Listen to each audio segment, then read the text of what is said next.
Assalamualaikum warahmatullahi wabarakatuh. Kembali lagi teman-teman di channel kita Kajian Kopi Malam, yang dimana channel ini akan terus mengikuti isu-isu kekinian, khususnya isu-isu yang berkembang di masyarakat.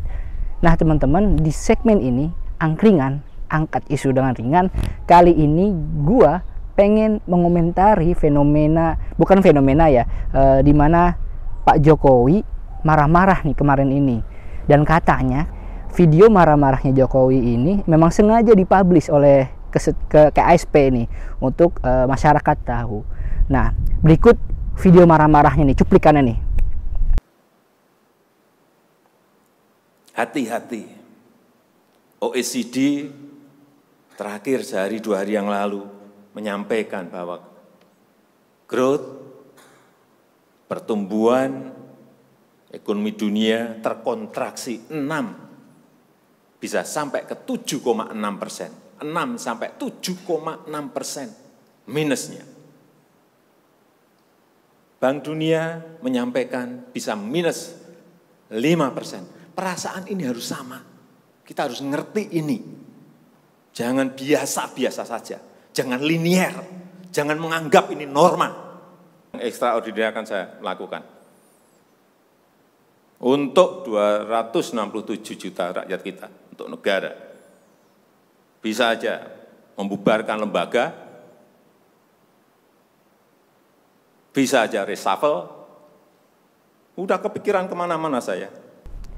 Nah, itu beberapa cuplikan dari video marah-marahnya Pak Presiden Jokowi. Nah, tumben ya kali ini KSP mau mempublish video marah-marah Pak Jokowi terhadap menteri-menterinya ini. Nah, kali ini gua, anggota bidang komunikasi politik, ingin menafsirkan nih secara komunikasi politik kenapa Pak Jokowi ini marah-marah sih? Apa yang dimaksud Pak Jokowi ini marah-marahnya ini? Nah, gua di sini menangkap ada 4 poin yang saya tangkap dari sisi komunikasi politik. Yang pertama adalah adanya pola komunikasi antar kementerian dan lembaga yang tidak sinkron. Nah, ini jelas dalam cuplikannya Pak Jokowi, yang dimana ia mengatakan secara eksplisit bahwa menteri-menterinya ini harus memiliki rasa yang sama, rasa sense crisis yang tinggi. Nah, ini kan menandakan bahwa ada menteri-menteri Pak Jokowi ini yang terlihat santai. Nah, ini sebenarnya jelas sekali yang dikatakan Pak Jokowi marah-marahnya tendensius ke arah sana.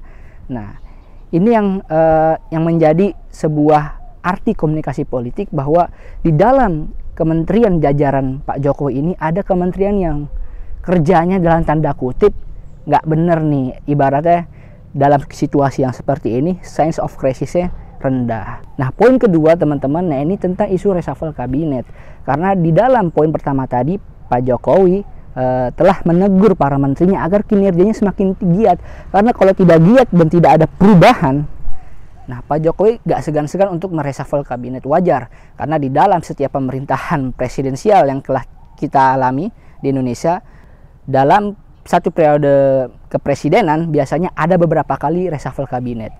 Nah, ini dalam periode kedua Pak Jokowi ini mungkin akan menjadi reshuffle kabinet yang pertama kalau jadi nanti Pak Jokowi mereshuffle kabinetnya.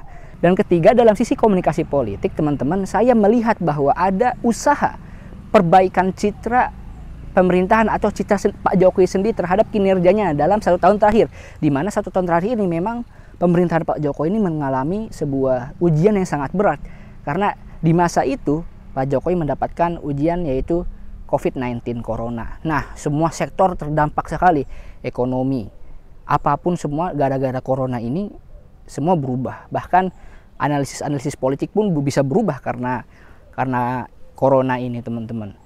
Karena ada desas-desus takutnya ada kekecewaan terhadap kinerja Pak Jokowi dalam menangani COVID ini.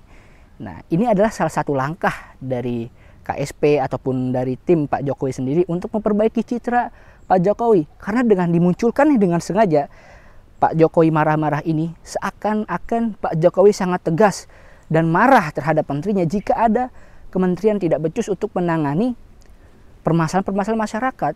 Terlebih, tidak dipungkiri dalam pidato Pak Jokowi itu, krisis itu memang ada. Dalam arti ada sense krisis yang harusnya tinggi dirasakan oleh kementerian-kementerian atau pejabat-pejabat yang Pak Jokowi pilih itu.